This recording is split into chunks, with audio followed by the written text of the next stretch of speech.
What if the Bible you know is incomplete? What if entire chapters were cut away? Not because they were false, but because they revealed too much? Stories of angels who fell before Lucifer. Secrets taught to humans that shattered heaven's order. Knowledge so dangerous. Ancient scribes chose silence over truth. Tonight, we open the door they sealed shut. But once opened, can it ever be closed again? What knowledge could frighten even the guardians of Scripture? Because these missing chapters don't just change theology, they change who we are. They challenge the story of human innocence, question the nature of angels, and hint that humanity's fall may not have begun in Eden alone. If ancient knowledge was hidden once, who decides what truth we're allowed to know today? And, more importantly, are we repeating the same mistake? What if humanity was never meant to forget? Long before printed Bibles, before chapters, verses, or translations, Scripture lived on fragile scrolls, handwritten by scribes called the Sopharim. Their task was sacred, every letter exact. One error, and the scroll was destroyed. Ink mixed by hand, parchment scraped from animal skin. The air smelled of oil lamps and dust. Yet, even among these guardians, disagreements existed. Some writings were read publicly, others whispered, copied, hidden. Fragments survived outside official canon, preserved in caves like Qumran. Others were scattered across secret libraries. But why hide texts that claim divine origin? What truths were too unstable to read aloud?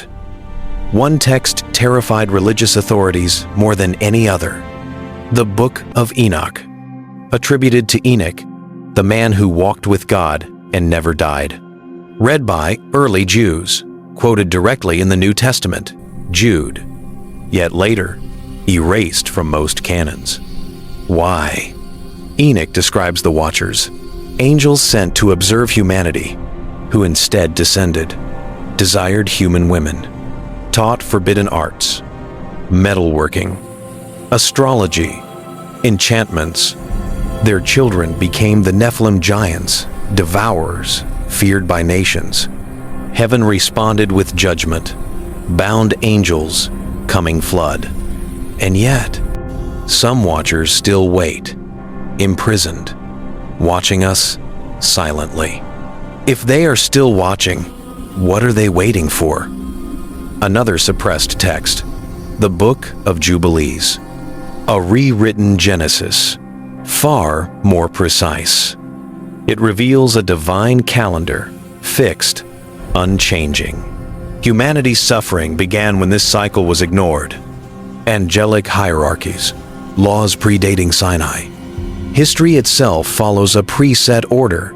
Deviate, chaos follows. Early Jewish communities treasured this book. Later, authorities removed it. Why preserve law but erase cosmic order? What happens when time itself is disobeyed? These books weren't removed for heresy. They were unmanageable. Dangerous questions arose. Can angels fall? Can heaven fracture? Does forbidden knowledge come from rebellion or permission? As Scripture became institutionalized, unity mattered more than mystery. Fragments were preserved, context removed.